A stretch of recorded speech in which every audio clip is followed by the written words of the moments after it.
Բարև ձեզ, սիրելի ունկնդիրներ, եթերում մանկաշկան զրույց հեղինակային հաղորդաշարի հերթական թողարկումն է։ Ես կրկին դիմում եմ մեր այն հարգարժան ունկնդիրներին, ովքեր դեռ չեն հասցրել բաժանորդագրվել One Talk մեր YouTube-յան ալիքին։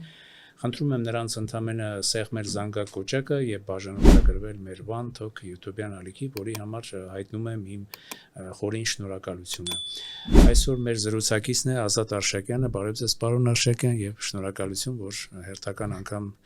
ընդունել եք մեր հրավերը եւ եկել եք մեր տաղավար։ Շնորհակալ եմ հրավերի համար, ես էլ եմ միանում ձեր հայտարարությանը, արգելի հետևորդներ, բաժանորդագրվեք, խաղաղ, հանգիստ զրույցի ականատես կլինեք։ Շատ շնորհակալություն մեզ օգնելու, մեզ օժանդակելու համար, պարոն Արշակյան։ Պարոն Արշակյան, երկու գումարման այն ժամանակ Գերագույն խորհրդի եւ ազգային ժողովի падգամավոր եք, չէ՞։ Երկու գումարման, եթե չեմ սխալվում, դե տեսնում եք, ինչպես կարող էի սխալվել։ Պարոն Արշակյան, ճանապարհ եք անցել եւ բնականաբար այսօրվա այս իրողությունների հանդեպ չեք կարող լինել անտարբեր։ Որոշակի իրողություններ են տեղի ունենում, մեղադրում են ոմանց, արդեն հայտնի է թե ում, ՊԱԿ-ի գործակալ լինելու մեջ, հետո լսում ենք Նիկոլ Փաշինյանի հայտարարությունը, որ ես երևի թե չեմ կարող շատ այն կողմ գնալ, դուք հասկանալի է, որովհետև դա արդեն ազգային անվտանգության խնդիր է, հակառակ բևեռից մեղադրում են իշխանություններին, պախարակում են իշխանություններին, որ իշխանությունները արդեն հատել են այդ կարմիր գծերը եւ որևէ հիմք չկա, ասենք նույն Եզրաս Սրբազանին մեղադրել խորհրդային ըստ էության ՊԱԿ-ի գործակալ լինելու մեջ, որովհետև արդեն ինքը ասում են, որ այն ժամանակ, երբ որ այդ մեղադրանքը եւ այդ փաստաթղթերը, որ բերվում են, այդ ժամանակ արդեն ՊԱԿ գոյություն չուներ ըստ էության։ Այսինքն որոշակի իրողություններ են տեղի ունենում, որոնցից արդեն կարծես թե ծուխ է դուրս գալիս եւ ամեն դեպքում կարծում եմ, որ դուք էլ երևի թե չեք կարող հանգիստ խղճով նայել այն իրողություններին, մանավանդ ապրում եք Էջմիածին Վաղարշապատ քաղաքում, որտեղ ուղղակի Սուրբ Էջմիածնում, որտեղ տեղի են ունենում այդ իրողությունները։ Սկսենք դրանից ձեր մեկնաբանությունը, ձեր տեսակետը իմանալով, հետո կանցնենք արդեն այլ քաղաքական հարցերի։ Իմ կենսագրության մեջ կա նաև երբ Գերագույն խորհրդի падգամավորը կամ ինչ։ Մենք նախաձեռնեցինք մի խումբ ընկերներով։ Նախաձեռնեցինք ստորագրահավաք լուստրացիա կազմակերպելու համար։ Ասենք մի 20-30 հոգի նույնիսկ ստորագրեց։ Դեռևս Գերագույն խորհրդի падգամավորներից այդ թվում ստորագրության համաձայնություն տվեց Լևոն Տեր-Պետրոսյանը, այն ժամանակ դեռ նախագահ չէր, եւ Բաբկեն Արարքցյանը, ասացին մենք որ թվականին 1990 թվականին, երբ նոր եք ժամանակին ունեցել ՊԱԿ-ի չէ խնդիրներ, որպես Արսեն ձեր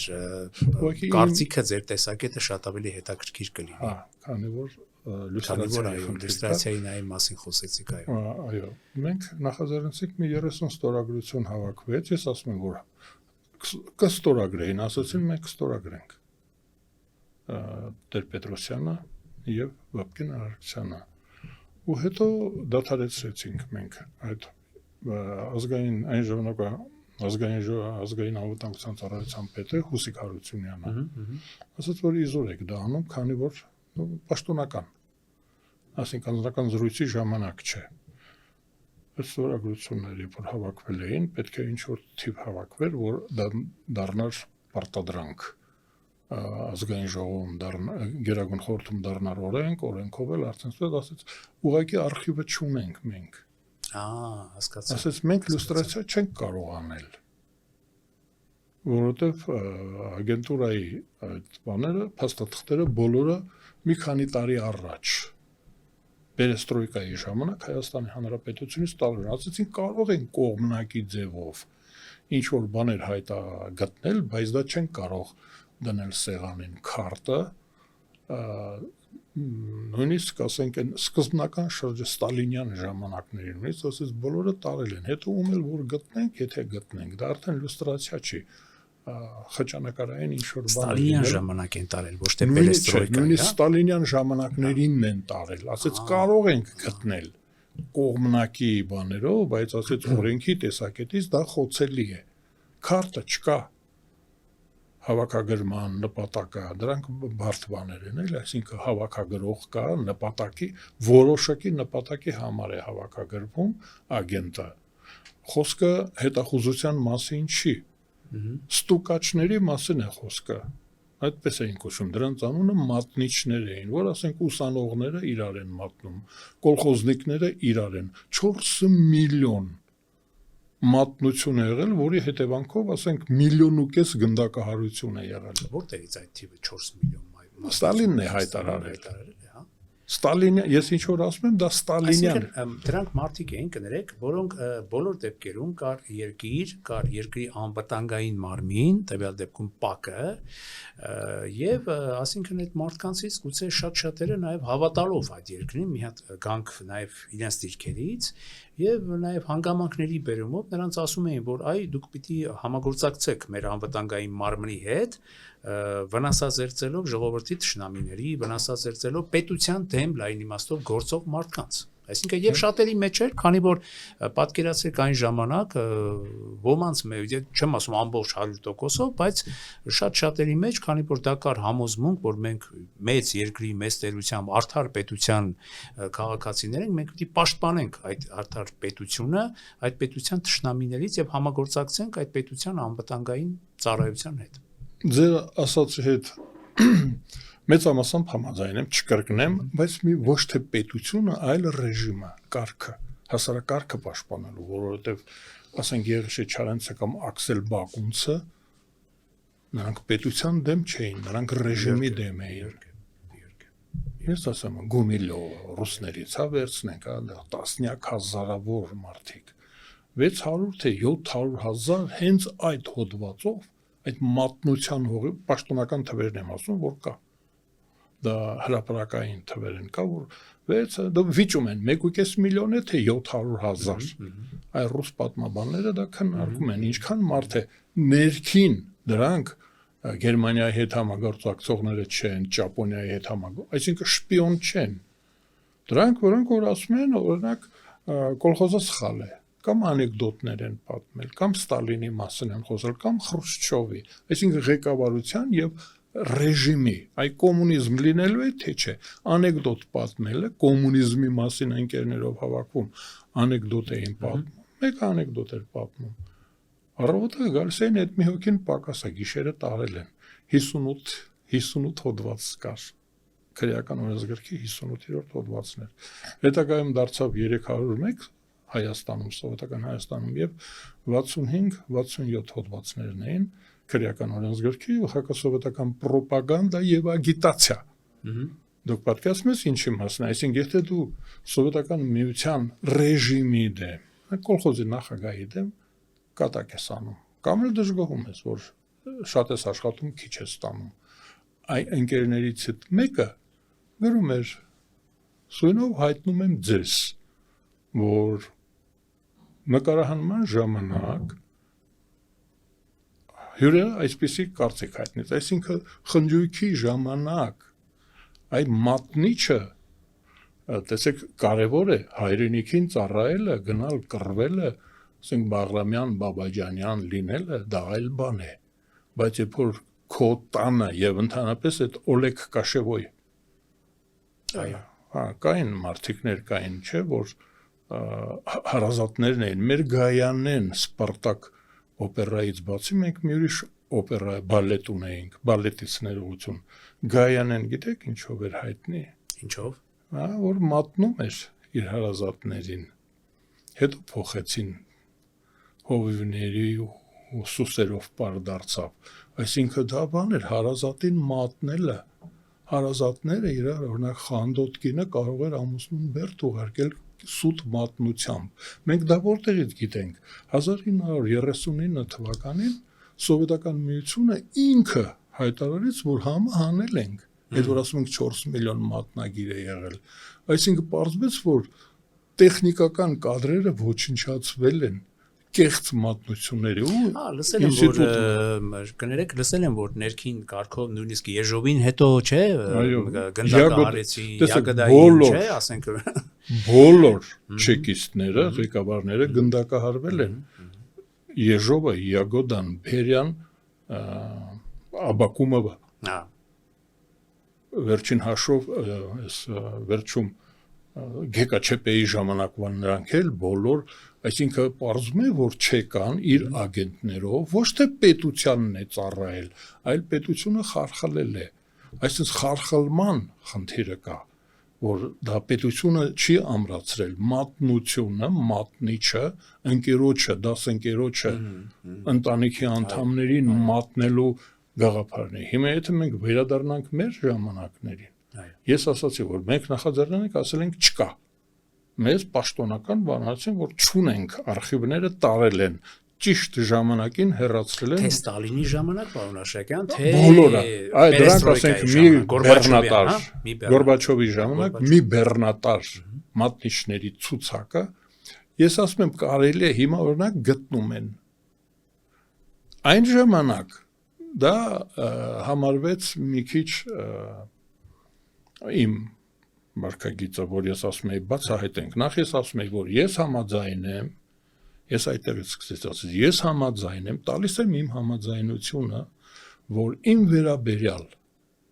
անձնական Արշակյան Ազատի վերաբերյալ, Լևոնի տղայի վերաբերյալ, ուրեմն առողջապահության հետ կապված, ինչով որ ես հիվանդ եմ եղել, ինչ վիճակում, որ իմ բժշկական քարտը ուսումնասիրման ենթակա է, ես իմ համաձայնությունը տալիս եմ, ֆինանսատնտեսական իմ ամբողջ գործունեությունը, ինչ որ ինձ հետ կապված է, այդ բոլորը կարելի է հրապարակել, քաղաքական, ես 10-12 տարի եղել եմ գուլագում, ազատազրկված եմ եղել, չէ, բոլոր բնութագրերը, իմ գրությունները, դիմումները, հայտարարությունները, ինչ որ ես արել եմ, դրանք կարելի է թույլ եմ տալիս գիտնականների, հասարակական գործիչների, պատմաբանների թույլ եմ տալիս դրանք նայել։ Ես ուզում եմ ինքնալյուստրացիա եմ անում։ Ես համաձայն եմ իմ մասին ինչ կա ծննդականիցս սկսած։ Ամեն ինչ կարելի է։ Բացեք, կարդացեք։ Ես նույնիսկ ասեմ, իմ դատավճիռները ես ունեմ ձեռքիս տակ, տվել եմ Վարդան Հարությունյանի իր գրքում տպել է։ Դա հիմա օրենքով համարվում է պետական գաղտնիք։ Դատախազի եւ դատավորի։ Ձեր չեմ մեղադրի դրա համար։ Չէ, ես ստացել եմ օրինական ճանապարհով, սովետական միությունը դա ինձ տվել է, հետո հանրապետական կուսակցությունը։ Հակա լուստրացիոն, այսինքն չեկիստական տերմինը հատուկ եմ օգտագործում։ Վատ, շատ վատ իմաստով փակեց, գաղտնագրեց իրենց ստուկաչներին եւ գուցե հենց իրենց անուն ազգանունները փակվեցին, հիմա չէ կարող այ որպես հասարակական գործիչ դուք հիմա որ դիմեք, ես որ դիմեմ ինձ չեն տա իմ դատավճիռը, որ սովետական միությունը արձեռն տվել է ինձ, որտեղ գրված է հատուկ վտանգավոր ռեցիդիվիստ, որը ուզում է Հայաստանը անկախ տեսնել հանրաքվեի միջոցով։ Այդ դա համարվեց բոլորովին վերջերս մի 7 չէ, մի 10 տարի առաջ հանրապետական իշխանության օրոք դա հայտարարվեց պետական գաղտնիք։ Հիմա ես պետական գաղտնիք եմ բացահայտում։ Մենք Նավասարդյանի Աշոտի հետ դիմում գրեցինք պրեզիդիումին, Գերագույն սովետի, ասեցինք հանրաքվե անցկացրեք, տեսնենք քանի հոգի է ուզում անկախ տեսնել Հայաստանը։ Դրա համար մեզ երկուսից Նավասարդյան Աշոտին եւ ինձ ճանաչեցին հատուկ վտանգավոր ռեցիդիվիստ եւ ուղարկեցին Վլադիմիրսկի ցենտրալ։ Մենք այնտեղ ենք ադբիտ արել մեր սռոկը։ Ես ու Նավասարդյան Աշոտը։ Վլադիմիրսկի դրա հատուկ ասեցի։ Յոթը չիստոպել եւ Կուչինո, այսինքն բաժանվեց դա 3 մասի։ Կրիտի, հետո փակ զոնա, կամերային զոնա, հետո արդեն պերեստրոյկայի ժամանակ էլ ասոբի զոնա։ Ուրեմն ես ուզում եմ ասել, որ կարևորը բանը չի, նա ինքը գիտակցել է թե չէ, երբ որ մարդը իր հարազատին, հորեղբայր, զարմիկին, կնոջը ամուսնում, հորը մատնում է, գրում է, որ նա Խրուշչովի մասին կուկուռուզ, եգիպտացորենի մասին անեկդոտ է պատմում,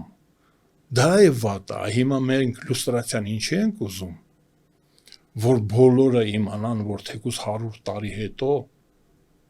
իր թորները, ծորները պետք է ամաչեն իր վարքագծի համար, որպեսզի ընկերներին, հարազատներին չմատնեն, այն մատնության մասին է խոսքը։ Ես ասում եմ, Ստալինյան հայտնի անեկդոտը կա, չէ, ասել, այդ 4 միլիոն մատնիչին ես ինչ եմ անելու։ երբ որ այդ Յագոդայի եշով սկսեցին բռնել, պարզվեց, որ անցել են կոչվում է գլխապտույտ հաջողությունից։ Սովետական միությունը պարբերաբար, ես հիմա ուղղակի կրկնում եմ Արման Բաբաջանյանին, իր գաղափարը գնահատական տալ։ Սովետական միությունը ունի ինքնագնահատական, ինքն իրեն անընդհատ գնահատել է։ Օրինակ, Ստալինը գնահատեց տրոցկիզմը, ասաց, որ համաշխարհային հեղափոխություն հրահրելը հանցագործություն է։ Սովետական միության ռեսուրսներով աշխարհում հեղափոխություն կազմակերպելը դա հանցագործություն է։ Սովետական միությունը չի դիման, այդքան ռեսուրս չունի եւ ափսոս է։ Մենք ինչի պետք է Չինաստանում կամ Գերմանիայում, Ֆրանսիայում հեղափոխություն հրահրենք, ֆինանսավորենք այնտեղի կոմինտերնին, սոցինտերն եւ կոմինտերն։ Մեր ռեսուրսները մնա մեր երկիրը զարգացնենք եւ առանձին վերսած մի երկրում կոմունիզմ կառուցենք։ Ուրեմն գնահատականը տրոցկիզմի ասենք մինչև 28 թիվը 1928 թվի գնահատականը կա, դա հանցագործություն է եղել։ Այո, որ ուզում եմ իմանալ սովետական միությունը ինչ պետություն է, կարդացեք 18-րդ համագումարի դրույթները։ Հանցագործություն է եղել։ 10 տարի սովետական միությունը հանցագործ ճանապարհի վրա եղել։ Ստալինը դա հայտարարեց 1939 թվականին, 10 տարի հետո նորից Ստալինը նույնիսկ ռեաբիլիտացիայի մասին օրենք ընդունվեց։ Այսինքն նախորդ 20 տարվա մեջ սովետական միությունում այնքան քաղաքական հանցագործություն է եղել, օրինակ գնդակահարվել է 600,000 ինժեներոտեխնիկական անձնակազմ, դա իրենց թվերն են, 250,000-ը գնդակահարել են սպիտակ գվարդիականները, սովետներ ունենալու, այդ սովետ ինստիտուտը գալիս է տեղական ինքնակառավարման մարմիններից եւ արտադրությունից, այսինքն ինժեներները, բանվորները, որոնք որ ուզում էին, որ իշխանություն տեղական ինքնակառավարումը սովետ լինի, դրանց գնդակահարել են սպիտակ գվարդիականները, սպիտակները, կալչակա, կոպիտ ասենք, եւ 260,000 էլ, մոտ 600,000-ը որ ուղղվի։ Այսինքն քաղաքացիական պատերազմի ժամ 5 տարի պատերազմ է եղել, 5 տարի։ Այդ 5 տարվա մեջ կարմիրները, բոլշևիկներն էլ գնդակահարել են գործադուլ կազմակերպող ինժեներոտեխնիկական անձնակազմը։ Այսինքն, երբ որ Ստալինը որոշեց, որ արտոնաբերությունն է զարգացնում, Գուվերը որոշեց, որ կօգնի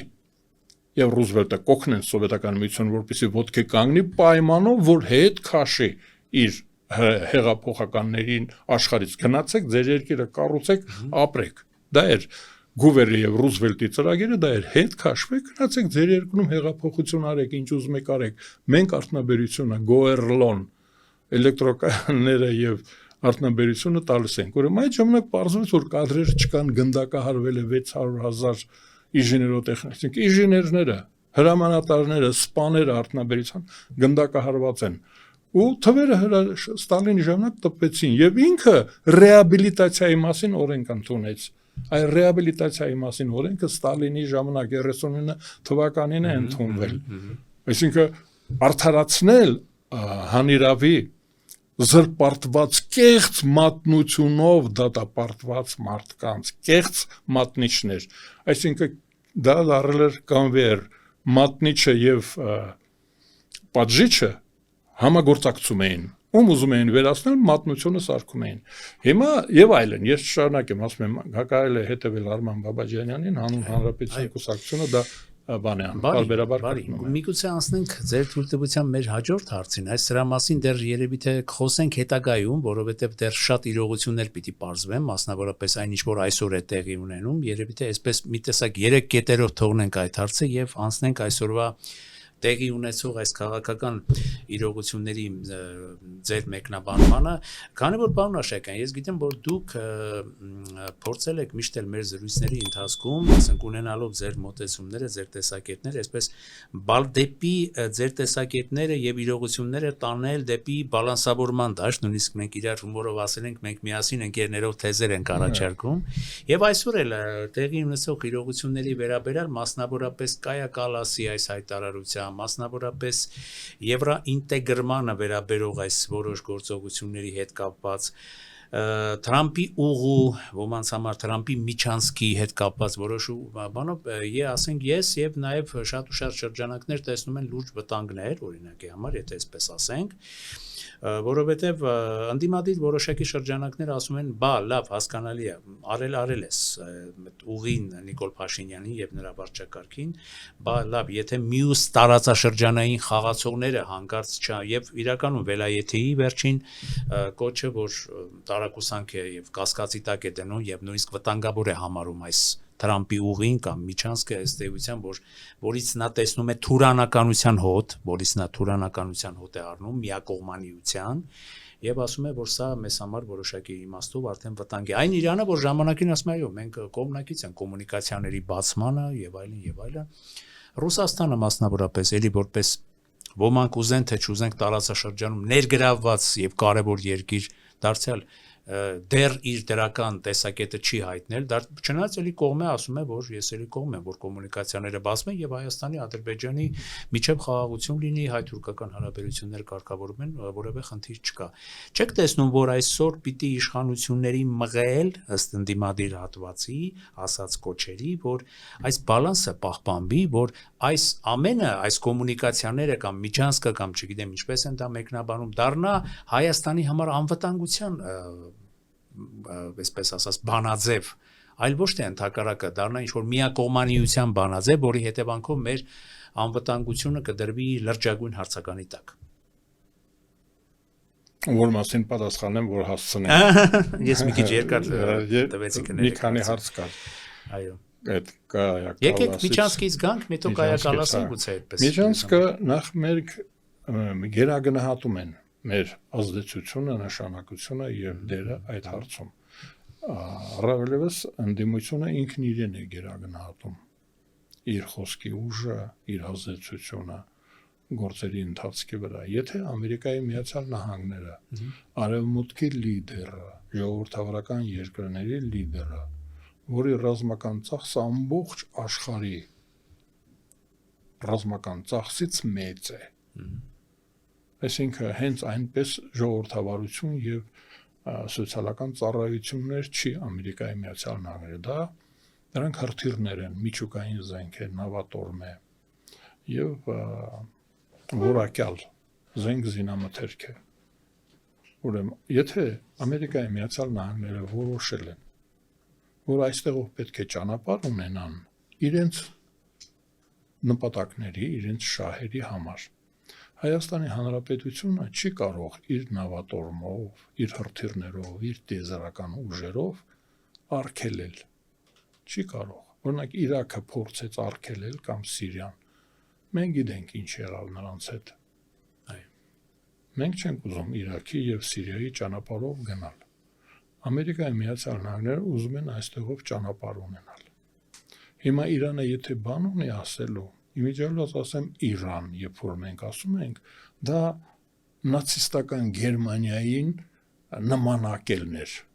կապկեցին։ Այդ մեր հարևան երկիրը կապկել գիտեք որն է, չէ՞, կապիկություն արեցին, այնտեղ իրանիզմներ, արիականություններ, սրանք էլ ասեցին մենք էլ ենք արիացի, բայց արդեն 1000 տարի է։ Պարսկաստանը Պարսկաստան չի։ Մենք այսինքն ունենք հարևան թուրքական 3 պետություն. Ադրբեջան, Ադրբեջանի Հանրապետությունը, Իրանը թուրքական պետություն, արդեն 1000 տարի է։ Իրանը թուրքական պետություն է։ Իրանը արդեն 1000 տարի է։ Հոգևոր առաջնորդը Իրանի այսօր թուրք է, էթնիկ, նախագահը էթնիկ թուրք է, զինվորականները էթնիկ թուրք են։ Իսլամի Իսմայիլ շահից սկսած նույնիսկ պարսկերեն չեն իմացել։ Ասենք Նադիր շահը պարսկերեն չի իմացել։ Շահ Աբասի մայրը պարսկու է եղել, հայրը թուրք է եղել։ Այսինքն մենք որ ասում ենք Իրանը, հա հիշում ենք որ Դավիթ բեկի ժամանակ շիաներն ու սուննիները կռվում էին, մենք էլ ուզում օգնում էինք։ Երևանն էլ ասում է Երևանի գրավում հայերը Երևանը պաշտպանեցին ումից պարսիկներից, պարսիկ չէին, շիա թուրքերը, կզլբաշիները կռվում էին օսմանցիների դեմ։ Մենք 3 թուրքական պետություն ունենք հարևան Իրանը, Թուրքիայի Հանրապետությունը եւ Ադրբեջանը։ Հիմա, եթե Իրանը բան ունի ասելու ՆԱՏՕ-ին, թող ասի Թուրքիային, թող ասի Կատարին, այնտեղ ամերիկյան բազա կա։ Պարսից ծոցում, եթե բան ունի ասելու ամերիկացիներին, թող ասի։ Այդ ուժը մեր վրա պատեց։ Չէ, մեր վրա չէ, բայց ամեն դեպքում մեջ հակասություններ կան, չէ։ Իրանի, Թուրքիայի, Իրանի, Ադրբեջանի, Իրանի, Իսրայելի։ Ուրեմն Թուրքիան ՆԱՏՕ-ի անդամ է, Ինջիլիկն էլ Շենգավիթում չի, Շենգավիթ չի Ինջիլիկի անունը։ Էրեբունի ռազմաբազան է Շենգավիթում։ Ինջիլիկում Էրեբունի են ասում այդ բազային։ Ինջիլիկը հենց Իրանի համար է։ Կա Իսրայելը բան ունի, թող նրանց ասի, ինչ է ուզում մեզանից։ Բան ունի ասելու, թող մի 10 տարի առաջ նավթային գործարան էր խոստացել, թող կառուցեր նավթային տրանզիտ թող կառուցեր, մինչև Սև ծով։ Վրաստանը սիրով կընդուներ տրանզիտը։ Այսինքն հիմա ինչ է ասում Իրանը։ Հալավ Ռուսաստանը։ Բան նոյեմբերի 9-ին Սուսը Նիկոլ Փաշինյանը ստորագրեց նոյեմբերի 9-ի պայմանագիրը, մեղրին հանձնեց Նագորնի Ղարաբաղի հետ Ռուսաստանին, ցուցադրելով դա, այդ արարողությունը ցույց տվեցին մեզ բոլորիս, երրակողմ, Հայաստանի Հանրապետության իշխանությունը սկուտեղի վրա դրած մեղրին Սյունիքը, Արցախը, Զանգեզուրը եւ Նագորնի Ղարաբաղը հանձնեց Ռուսաստանին, ասեց՝ ի պահ եմ տալիս քեզ, ի պահի։ Հիմա Ռուսաստանը նոր է իմացել, որ նոյեմբերի 9-ը չի կատարվել, 9 կետնել չեն կատարվել, ինքը չի արել, ճանապարհը չի բացել։ Նույնիսկ Լաչինի ճանապարհը չպահեց։ Հիմա Ռուսաստանը մուննաթ են ասում դրան հայերեն։ Ումից է դժգոհություն։ Այդ ումից ինքն իրենից հայլու դեմը կանգնել է Ռուսաստանը, ինքն իրենից դժգոհում է։ Պահեիր Լաչինը Արցախի հետ։ Մեղրիով էլ գնայիր գայիր, տվել էինք, ասել էինք քեզ։ Հիմա ինչ են ուզում մեզանից, այսինքն ինչ անենք։ Իրանին ասել ենք արաքս գետի վրա կամուրջներ սարքի, նավթամշակման գործարաններ սարքի, արա ինչ ուզում ես։ Հիմա այդ իրաց թվում է, թե մենք այն բանի գլուխն ենք, Քասիբի, հա, ինչ ուզեն կասեն մեր մասին, չէ, թող սուս մնան։ Եթե ամերիկացիներին ձեռ տալիս, մեզ էլ է ձեռ տալիս, հարմար է։ Ամերիկացիները գալիս են, փող են բերում, տնտեսությունը մեր զարգանում է, խոստանում են ապահովել, դեսպանին էլ հետ կանչեցին, ասեցին մեղմաբարոյ է դեսպանը, դեմոկրատ է։ Նախ եւ առաջ Ամերիկայի շահերը, դա հենց պարսիկներին պատասխան է, նախ եւ առաջ այստեղ Ամերիկան է։ Ամերիկան մեր դաշնակիցն է, Վուդրո Վիլսոնը ամերիկացի էր։ Ուրեմն ես կարծում եմ, որ դա անհեթեթ է, մեր ընդդիմությունը թող մի քիչ ավելի փոքր հակառակորդ ընտրի, Ամերիկայի հետ թող չկռվի էլի։ Ամերիկացիների հետ ես խորհուրդ չեմ տալի կռվել, ոչ ոքի։ Պետք չի, այդ ընդդիմությունը լավ էլ զբաղվում ենք,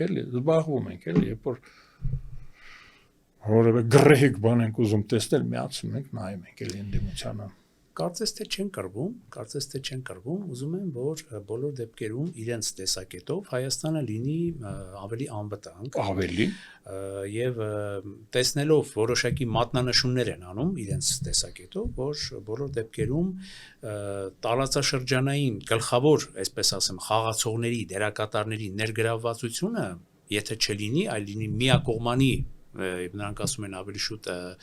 դեռ չտեսնելով հստակ նույն ձեր մատնանշած ամերիկյան երաշխիքը, իսկ այսօր Ամերիկան ու Ռուսաստանն էլ կարծես թե չէ, պարոն Աշակյան, եթե կամազեմ եք, շատ մեծ կարծես թե այսօրվա Ամերիկան Ռուսաստանի հետ մեծ խնդիրներ չունի, կարծես թե ներքին կարգով ոչ լիարժեք, բայց ինչ որ համագործակցային քայլեր կան, մասնավորապես ուկրաինական կարգավորման վերաբերյալ եւ այլն, ուզում եմ որ բոլոր դեպքերում այն կողմն էլ չնեղանա,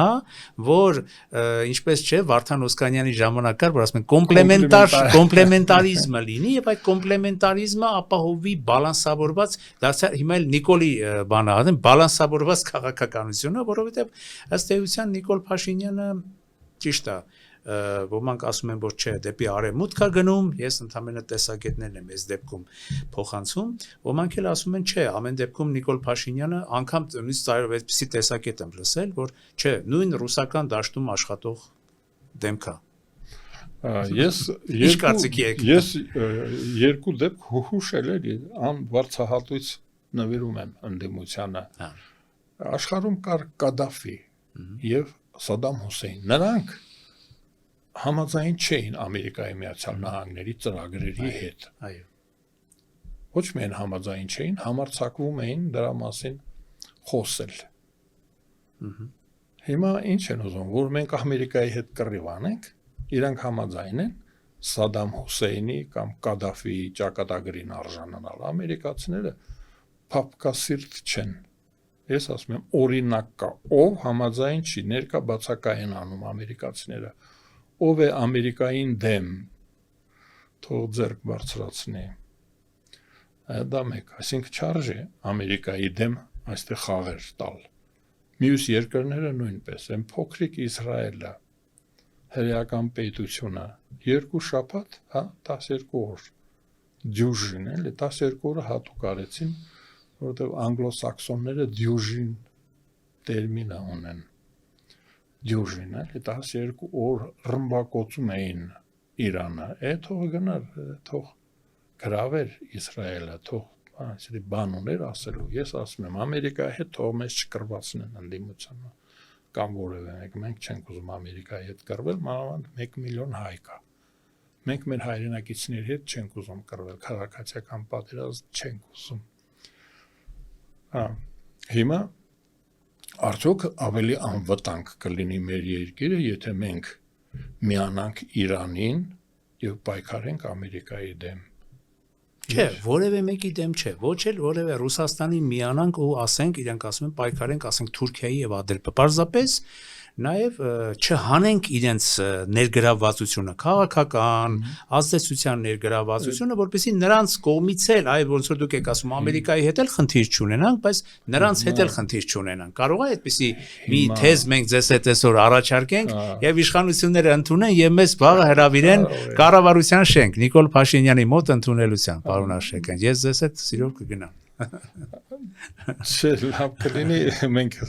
եթերով շփվենք։ Եթերով կշփվենք, կարողանանք։ Հերավար, գնանք այնտեղ ցույց կլինի մեզ պատկասում եք մեր մուտքը։ Տեսակ 10 եպիսկոպոսը ոնց մտան եկեղեցի չէին թողնում։ Եպիսկոպոսներին չէին թողնում, արքեպիսկոպոսներին մարդիկ չէին թողնում մտնեն եկեղեցի նամակ տան իրենց գործին։ Խանգարում էին աղոթքին։ Ես հիմա նորից անդադ նույն բանն է գալիս, էլի, այսինքն ավելի անվտանգ է միանալ Իրանին Ամերիկայի դեմ, քան թե միանալ Ամերիկային Իրանի դեմ, որն է մեր համար ավելի անվտանգ այսօր։ Նրանք չեն ասում, ոչ մի մեկի ֆորպոստն էլ չպիտի դառնալ, պարզապես պիտի հաշվի առնել, չէ, շահերի ներգրավվածությունը, քաղաքական ներգրավվածությունները։ Համաձայն եք ինձ հետ, թե ոչ։ Շահերը երբ համընկ, փոխշահավետություն։ Այո, փոխշահավետություն։ Մեր շահերը Իրանի շահերի հետ համընկնում են, թե չէ։ Մասամբ Այդ հարցն է։ Մասամբ համընկնում են, որտեղ Իրանի համար մենք թթվածնի խողովակ ենք։ Այո։ Դե թող իրանք դեր կանգնեն այդ խողովակին, թող իրենց լավ պահեն, մեր հետ այդ լեզվով չխոսեն, մեր հետ թող այդ լեզվով չխոսեն, չթելադրեն, մենք ձեր ասացի մեջ մի բան տեսա եւ այո, իհարկե իմ կարծիքով դա ակնարկը, վելայեթի ակնարկը ավելի շուտ է ուղղված էր ոչ թե դեպի մեզ, որ հայաստանյան իշխանությունն էս ինչ է անում, այլ երևի թե ուղղված է Թուրքիային ու Ադրբեջանին ու նաեւ Իսրայելին, որ այս ճանապարհը պիտի այնպիսի ներգրավվածություն լինի, Թրամփի ճանապարհը կամ ինչպես ոմանք են ասում միջանցքը, դա դեռ կտեսնենք, ժամանակը ցույց կտա, չէ, ես հələ դեռ ինքս մեկնաբանություն չանեմ, ուղղակի վտանգավոր չլինի կամ հակադրություն չառաջացնի որևէ մի բևեռի դեմ, հանուն մի որևէ բևեռի։ Ես չեմ հասկանում ինչն է ճռռում, սելը թե սելվորը։ Բայց իրենք Թուրքիային են։ Իրենք մեզանից կախվածության մեջ են։ Սրանից 200 տարի առաջ այդ հարցը Պասկևիչը լուծել է։ Իրանի, Թուրանի, ոնց ուզում եք հաշվեք Պարսկաստանի հետ։ Գեներալ Պասկևիչը էթնիկ ուկրաինացի իմիջայլոց Պոլտավայից։ Դա լուծել է։ Այստեղ իրենց ազդեցությունը միայն Պասկևիչի թույլտվությունով պետք է լինի։ Մեզ որ դիմում են, իրանք մեզ չպետք է դիմեն, պետք է դիմեն Պասկևիչին, ասեն կարելի է Հայաստանի մասին ինչ որ բան ասեմ։ Միգուցե կդիմեն։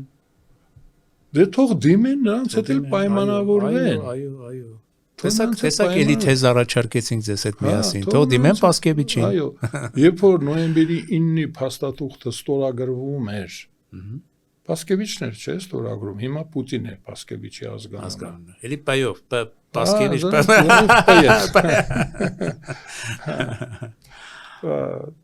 Զուգահեռներ շատ կան։ Ուրեմն ես ասում եմ, որ ընդհանրապես Իրանի դիրքորոշումը պետք է լիներ խիստ հայանպաստ, պետք է ասեին մենք ողջունում ենք Հայաստանի բոլոր քայլերին, որովհետև ակնհայտորեն մենք հարմար եւ անհարմար առիթ, օրինակ հիմա անհարմար առիթ Իրանի մասին չարժե այդքան շատ խոսել։ Հա որ մեր եկեղեցիները մնում են այնտեղ։ Այդ դա ասենք համարենք բան։ Ես ուզում եմ ասել, որ Իրանը թող նստի իր տեղը, իր ջրի հարցը լուծի։ Ջուր չունեն խմելու, թող դրանով զբաղվի, իր երկրի բնակչության 100 միլիոն են դառնում, դրա մասին մտածեն։ Թող նրանք մտածեն իրանց կանանց իրավահավասարության մասին, դա ինչ երկիր է։ Գլխաշորի պատճառով կանանց կախում են, կախաղան են հանում կանոջը, գլխաշոր չկրելու համար։ Աղջիկ հիմա մնացել է այդ օրենքը, հա, բավական։ Ես կարող եմ իրազեկված չեմ, խաղում են էլի երկիրը։ Բա աղջիկը փեսացու է փնտրում, բայց չտա որ գերացիկ կինը ինքը։ Ոնց են ասում դա իրար այո քուր բնակարանում նոր չարան հանեն քուր ախպեր են իրար ցույց տալիս բապտիկինը դուրս գա տղաները պետք է դուրս գան իրենց հարսնացուին գտնեն իրենց երեխաների մորը ոնց են հավանել մի քիչ բանով ասած բայց դրա համար էլ Նոբելյան մրցանակ չխանդենք մեր կանանց մենք էլ չադրաների օրենք անցնենք բա մեր երիտասարդները չշփվեն իրար հետ բա Նոբելյան մրցանակ բա երեխաները սիրոց բը չէ որ չես մեն մեկին բերում են ասում են ես քեզ են էլ քեզ չէ դա չի կարելի դերես հա հնազանդես նրանց մոտելա դա ես ուզում ասեմ Իրանը մեզ համար օրինակ չի իզորել դա մասին այդքան խոսում ենք բան ունեն ասելու բարի դրացիական մենք անընդհատ դա ասել ենք բարի դրացիական դուք մեր համար կարևոր եք մենք ձեզ թուրք չենք համարում թուրք եք բայց թուրք չենք համարում բացասական բան չեն գնահատում թուրք լավ թուրք էլ կա այ մենք Իրանի մասին երբ խոսում ենք ասում ենք թուրք լավ թուրք կա այնա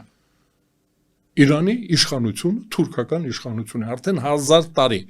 օղուզները ինչ եկել են չեն գնացել Պարսկաստանից մենք ասում ենք լավ թուրք եք ուզում հենա գնացեք Խոմենեին հա այն բժշկյանը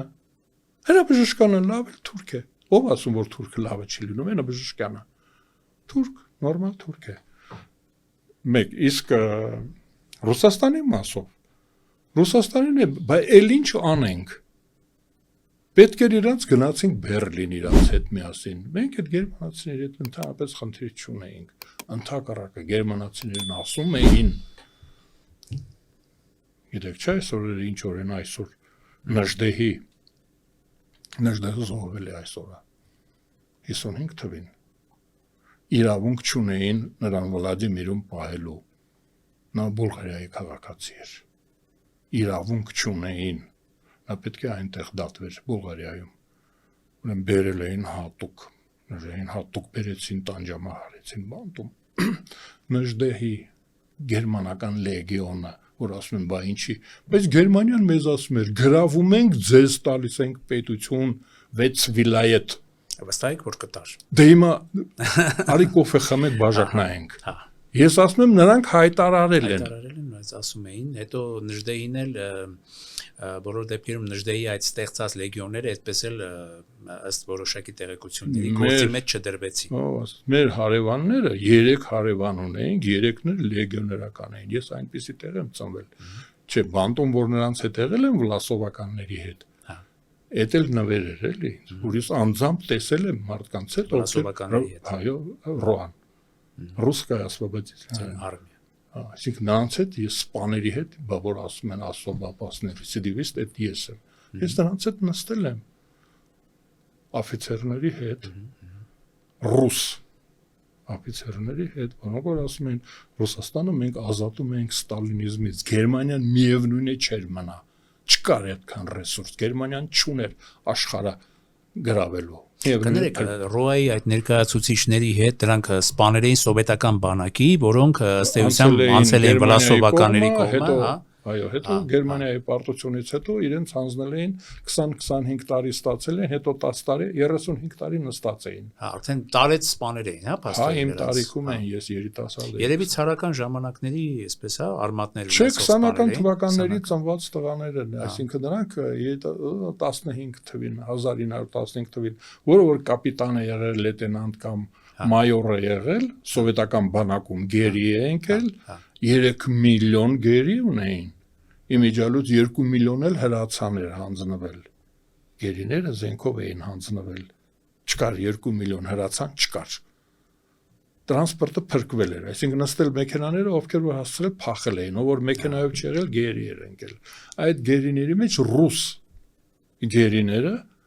այսինքն մենք նստել զրուցել ենք ամիսներով, տարիներով, 10 տարի, դե գիտեք չէ,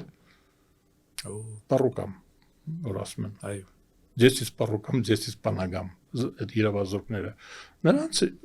ես գիտեի, իսկ հիմա համացանցում կա Վլասովի ելույթները Պրագայում, ժողովուրդները հենց որ սովետական միությունը գրավենք, ժողովուրդներ ինքնորոշման իրավունքով դուք ստանում եք ձեր պետությունը, երկրորդ անգամ իմիջիալոց, մի անգամ 1916 թվականի նոյեմբերին Վիլհելմ Կայզերը չարաբաստիկ, չարագործ, դա հայտարարեց, ասեց ռուսական իմպերիայի գրավված տարածքներում ժողովուրդներին տալիս եմ թագավորություն, Ուկրաինան, Լեհաստանը, Ֆինլանդիան, պետություն եմ տալիս ձեզ, ու սկսվեց հեղափոխությունը, ազգային փոքրամասնությունները դասալիկ եղան ռուսական իմպերիայում 16 թվականի նոյեմբերին ասես 17 թվականին հեղափոխությունը եղավ զորքերը հետ եկան մեր միասնականն էլ դարպասապահներ 60 ներս էր թողնում այ դրա համար էլ մեծ տերությունները միշտ այդպիսի խաղեր են տալիս չէ պարոն Աշոտ Դե խաղ չէր դա ռուսական իմպերիան կործանվեց ազգերի ինքնորոշման իրավունքը դա մի անգամ հայտարարեց Վիլհելմ II-ը Հիտլերը դա կրկնեց Ռոզենբերգը կրկնեց ասեց այն ինչ որ ասում էր Կայզերը Ես անում եմ, գրավեմ Վրաստան դուք ունենաց քո պետությունը վրացի ժողովուրդ 30 քանի հազար վրացի կռվել է սովետական միության դեմ ես Վասիլի Էլիզբարիշվիլի սակամերնիկն եմ եղել Կերչի կոմենդանտի սովետական միության կողմից հետո Գերմանիայի Պարոն Աշակյան ջան, ինչպես առաջի հարցը մենք ձեզ հետ բանալեցինք, չէ, միշտ էլ ձեզ հետ կարող ենք հեռուներ գնալ, գիտենք արդեն իրար շատ վաղուց ենք ճանաչում, ինչպեսի փոխհարաբերություններ ենք ձևավորում։ Չենք ձանձրացնի, ուղղակի կարող այսպես ասեմ, որ ոնց որ ասում են, որ այսքանը Մարսեն Չէ, այսքան ավելի հեշտ հետո սպասեմ, հետո ավելի բան։ Ազգային ազատագրական պայքարի հերոս է եւ զոհվել է, որտեղ նա անկախ Հայաստան էր ուզում, նրան էլ խոստացել էին, մարդը գրում էր, ասում էր, ինձ հենա գնացեք Ռոզենբերգին լսեք։ Հիտլերին լսեք ասում էր, որ հայկական պետություն եմ ստեղծելու Թուրքիայի տարածքում։ Նա նաև ուզում էր համագործակցել խորհրդային միության մարմինների հետ, այն հակաթուրքական կոալիցիա ստեղծել։ Հակաթուրքական կոալիցիայի մեջ, այո, ճիշտ է։ Ինչ որ հիմա են ասում։ Ճիշտ է, եւ ֆիլմում էլ հենց դրա մասին շատ բարձորոշ ասվում է։ Ես հայկական ֆիլմներ Այսքանով ձեր թույլտվությամբ դարձյալ 3 հատկի հետ դնելով, որովհետև վերջավորություն չունեն մեր զրույցները, մեր հանդիպումները, ավարտենք մեր այսօրվա եթերը, շնորհակալություն հայտնելով ձեզ, հուսանք, որ արդեն նոր տարում եւ նաեւ ձեզ հետ միասին շնորհավորենք արդեն նախապես մեր ժողովրդի մերոնց նոր տարին 2000 գալիք դեռ արդեն մոտեցող 2026 թվականը եւ հուսանք որ 2026 թվականին ձեզ հետ այս տաղավարում շատ լավ եւ լավատեսական թեմաների շուրջ զրույցներ կունենանք Ես միանում եմ ձեզ շնորհավորում եմ մեր արգելի հետևորդներին, ձեր հաղորդումների հետևորդներին շնորհավորում եմ եւ խոստովանում եմ, ուզում եմ ասել, որ ես չեմ հանձնվելու, մենք չենք հանձնվելու, պայքարելու ենք եւ լավ է լինելու։ Ես չեմ ասում գնացեք, միավորվեք, հանգստացեք, քնեք, չէ։ Պայքարելու ենք, եկող տարի պայքարի տարի է լինելու, կպայքարենք եւ կհաղթենք։ Ես ձեզ հաղթանակ եմ կամենում, հարգելի հետևորդներ, հարգելի բարեկամներ, կռվենք եւ հաղթենք։ Շնորհակալություն մեր տաղավար գալու եւ ձեր տեսակետներն արտահայտելու համար, պարոն Արշակյան։ Շնորհակալություն հրավերի համար։ Եթերում անկաշկան զրույց հեղինակային հաղորդաշարի հերթական թողարկումներ, մեր զրուցակիցներ Ազատ Արշակյանը, ես կրկին դիմում եմ մեր այն հարգարժան ունկնդիրներին, ովքեր հետևում են մեր One Talk ալիքի հաղորդումներին, բայց դեռ հանգամանքների բերումով չեն հասել բաժանորդագրվել One Talk ալիքին, խնդրելով նրանց ընդհանրապես սեղմել զանգակոճակը եւ բաժանորդագրվել One Talk YouTube-յան ալիքին։ Շնորհակալություն, այսօր այսքանը, լավ եղեք։